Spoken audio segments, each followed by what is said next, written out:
Hello छात्रों, आप सभी का स्वागत है आपका अपने यूट्यूब चैनल स्टार एजुकेशन में। मैं लक्ष्मण सिंह लोधी आप सभी का स्वागत करता हूं। आपके लिए फिर से एक और वीडियो लेकर आया हूं। बहुत से बच्चों का कमेंट आ रहा था कि प्लीज़ केमिस्ट्री का सर पूरा पेपर सॉल्व करके भेजा दीजिए। तो मैंने 11th क्लास केमिस्ट्री का पूरा पेपर सॉल्व किया है। जितने क्वेश्चन हो सके हैं उन क्वेश्चनों को मैंने सॉल्व करके उन सभी का वीडियो बनाया है। तो आइए चलते हैं वीडियो की ओर और देखते हैं आज का हमारा वीडियो। तो क्वेश्चन नंबर 10, प्रश्न क्रमांक 10 का उत्तर है बर्फ़ की संरचना के बारे में हमें इसमें बताना है। तो बर्फ़ के क्रिस्टल बनते समय अणुओं के परस्पर हाइड्रोजन बंध इस प्रकार व्यवस्थित रहते हैं कि प्रत्येक ऑक्सीजन चतुष्फलकीय 4 हाइड्रोजन परमाणुओं से घिर जाता है। उसमें से 2 सहसंयोजन बंध तथा 2 हाइड्रोजन बंध होते हैं। ठीक,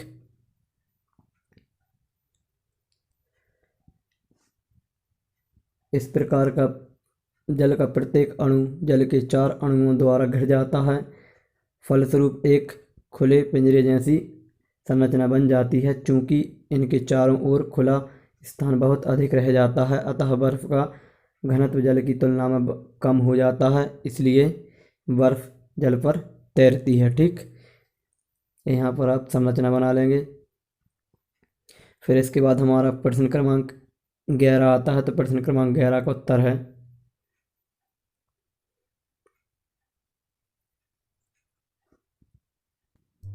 प्रश्न क्रमांक 11 में अथवा में एक न्यूमेरिकल दिया हुआ है। क्वेश्चन हैगा 18 ग्राम जल में अणुओं की संख्या बताना है। इस प्रकार कुछ क्वेश्चन है, तो इसमें हम लिखेंगे दिया है पदार्थ का द्रव्यमान दिया है 18 ग्राम। ठीक, और पदार्थ का अणुभार 18 AMU। ठीक, और एवोगाद्रो संख्या कितनी हो जाएगी 6.023 गुणा 10⁻23। तो अणुओं की संख्या में निकालना है। तो फार्मूला होता है अणुओं की संख्या बराबर ग्राम में द्रव्यमान बटे इंटू एवोगाद्रो संख्या बटे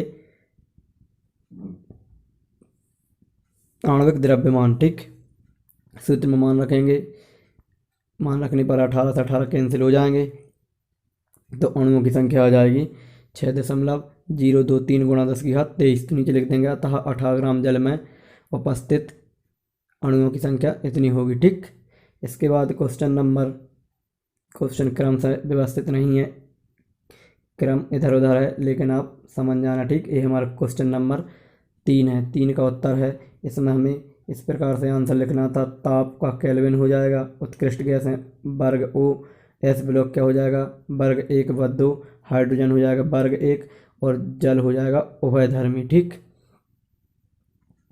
इसके बाद नेक्स्ट आता है प्रश्न क्रमांक 4। ठीक है, जी एक शब्द में उत्तर हैं वो हमारे अभी जोड़ी थी। ठीक, पहली बोर त्रिज्या का मान इतना होता है। ठीक, 5.6 गुणा 10⁻−11 मीटर। आवर्त सारणी में ऊर्ध्वाधर पंक्तियों को वर्ग कहते हैं तथा इसमें 18 वर्ग होते हैं। ठीक, फिर इसके बाद नेक्स्ट आता है CH4 में sp3 संकरण पाया जाता है। ठीक, और बर्फ़ की संरचना कैसी होती है चतुष्फलकीय। किस प्रकार की होती है चतुष्फलकीय। ठीक, इसके बाद हमारा क्वेश्चन नंबर 17 आता है आयनन ऊर्जा एंथैल्पी। किसी परमाणु के बाहरी कोश से एक इलेक्ट्रॉन को बाहर निकालने के लिए जितनी ऊर्जा की आवश्यकता होती है उसे उस परमाणु की आयनन ऊर्जा या आयनन विभव कहते हैं या आयनन एंथैल्पी कहते हैं। ठीक, समीकरण हो जाएगा Na बराबर Na++ इलेक्ट्रॉन का हो जाएगा बाहर हो जाएगा। ठीक, आवर्त में बाएं से दाएं जाने पर आयनन ऊर्जा का मान अधिक होता है क्योंकि नाभिकीय आवेश के आकार में वृद्धि होती है। ठीक, जिसके कारण परमाणु का आकार घटता है, जिससे आयनन ऊर्जा का मान बढ़ता है, जबकि वर्ग में ऊपर से नीचे की ओर जाने पर परमाणु का आकार बढ़ता है, जिससे आयनन ऊर्जा का मान घटता है। आयनन ऊर्जा की इकाई किलोजूल प्रति मीटर या हिंदी में लिख सकते हैं किलोजूल प्रति मीटर होती है। ठीक, इसके बाद फिर क्वेश्चन नंबर 15 पर आते हैं। क्वेश्चन नंबर 15 में बीई और एमजी के बारे में बताना हमें। तो क्वेश्चन नंबर 15 में क्या हो जाएगा, लिखेंगे क्योंकि बीई और एमजी का आकार छोटा होता है और आयनन ऊर्जा अधिक होती है, अतः ज्वाला के ताप द्वारा दृश्य प्रकाश क्षेत्र में इलेक्ट्रॉन को उत्तेजित कर पाना मुश्किल होता है, इसलिए ये ज्वाला को विशिष्ट रंग प्रदान नहीं करते। ठीक, इसके बाद में नेक्स्ट क्वेश्चन आता है हमारा क्वेश्चन नंबर 5। ठीक, क्वेश्चन नंबर 5 में हमें मोलरता को परिभाषित करना है। तो लिखा है एक किसी 1000 ग्राम या 1 किलोग्राम विलयन में उपस्थित विलय के मूलों की संख्या उस विलयन की मोलरता कहलाती है। इसे एम से प्रदर्शित करते हैं। इसकी इकाई होती है जूल, किलोग्राम प्रति जूल। ठीक, इसका फॉर्मूला है मोलरता बराबर विलय का ग्राम में द्रव्यमान इंटू 1000 बटे में विलय का आणविक द्रव्यमान इंटू विलयन का आयतन। ठीक, मीटर में। ठीक, मीटर क्यूब में होगा आयतन। ठीक, फिर इसके बाद नेक्स्ट क्वेश्चन आता है क्वेश्चन नंबर 6। तो क्वेश्चन नंबर 6 में हमें हाइड्रोजन के समस्थानिक प्रोटियम, ड्यूटेरियम और ट्राइटियम में न्यूट्रॉनों की संख्या। तो समस्थानिक और न्यूट्रॉनों की संख्या, तो प्रोटियम की संख्या 0, ड्यूटेरियम की हो जाएगी 1 और ट्राइटियम की हो जाएगी 2। ठीक, इसके बाद क्वेश्चन नंबर 7 आता है हमारा वर्ग 2 में 6 तत्व होते हैं। वर्ग 2 में तत्व के नाम लिखना और तत्व लिखना है। ठीक,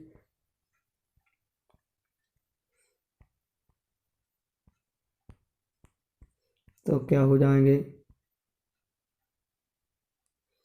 तो वर्ग तत्वों के नाम और संकेत। तो barium, beryllium B E, magnesium M G, calcium C A, strontium S R और बेरियम बीए और रेडियम आरए। और इसे ट्रिक से भी याद कर सकते हैं, बेटा मांगे कार स्कूटर बाप रोए, बेटा मांगे कार स्कूटर बाप रोए। ठीक, इस प्रकार ट्रिक से आप इसे याद रख सकते हैं। इसके बाद में नेक्स्ट क्वेश्चन आता है हमारा क्वेश्चन नंबर 8। क्वेश्चन नंबर 8 में हमें लुईस बिंदु संरचनाएं बनाना है। ठीक, तो पहले CO2 की बनाएंगे तो इस प्रकार से बनेगी। ठीक, फिर इसके बाद में F2 की बनाएंगे तो इस प्रकार से बनेगी। इसमें क्या होता है, पहले इलेक्ट्रॉन विन्यास किया जाता है और जितने लास्ट में इलेक्ट्रॉन आते हैं उनको लिख लिया जाता है और फिर जितनी कमी होती है उनकी उनसे साझेदारी होती है। ठीक, तो फिर इसके बाद H2O की इस प्रकार से बनेगी। ठीक, आप ये बना लेना।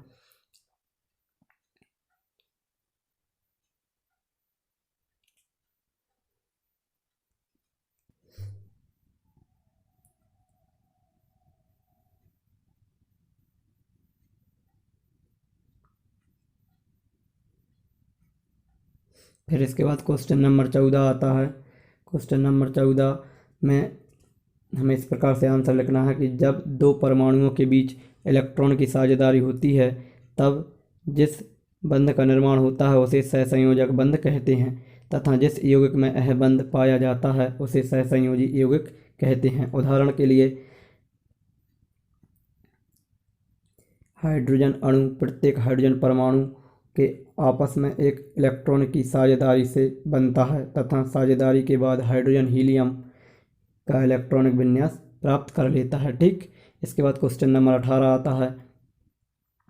क्वेश्चन नंबर 18 का आंसर हो जाएगा सभी क्षार धातु को द्रव अमोनियम में विलय करने पर नीले रंग का विलयन प्राप्त होता है, क्योंकि अमोनीकृत इलेक्ट्रॉन बनता है जो दृश्य प्रकाश से लाल रंग अवशोषित करता है, जिसमें विलयन नीला दिखाई देता है। ठीक, फिर इसके बाद ये समीकरण लिखेंगे, फिर नीचे लिखेंगे यह विलयन अमोनीकृत इलेक्ट्रॉन व NH3 युक्त धनायन के कारण विद्युत का अच्छा चालक तथा अनुचुंबकीय होता है। ठीक, इसके बाद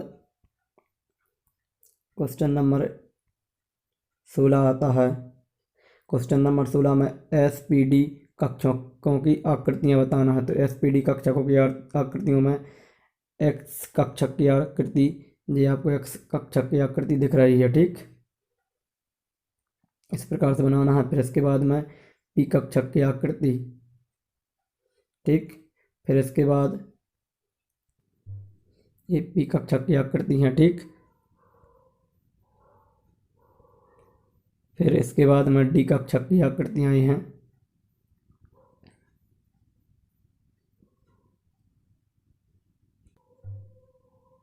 क्वेश्चन नंबर 13 का उत्तर है एस और पी ब्लॉक के तत्वों में अंतर।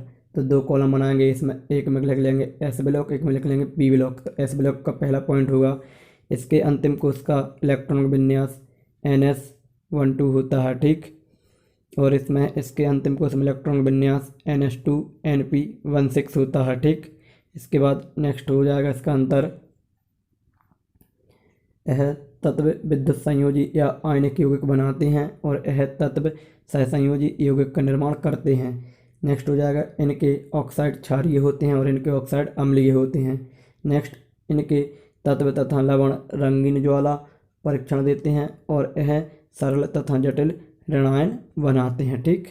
तो ये हमारा 11th केमिस्ट्री का पेपर सॉल्व होता है। यदि वीडियो पसंद आया हो तो प्लीज़ वीडियो को लाइक करना ना भूलें और चैनल को यदि अभी तक सब्सक्राइब नहीं किया तो चैनल को सब्सक्राइब कर लें और बेल आइकन को दबाना ना भूलें ताकि मैं जितनी भी वीडियो अपलोड करूँ उन सभी का नोटिफिकेशन आपके पास आ जाए। इसी प्रकार की वीडियो देखने के लिए आप हमारे चैनल से टेलीग्राम ग्रुप से जुड़ सकते हैं, ठीक। उसकी लिंक नीचे डिस्क्रिप्शन में दी गई है, आप उस पर क्लिक करेंगे तो आपको टेलीग्राम चैनल की लिंक मिल जाएगी। जय हिंद, जय भारत।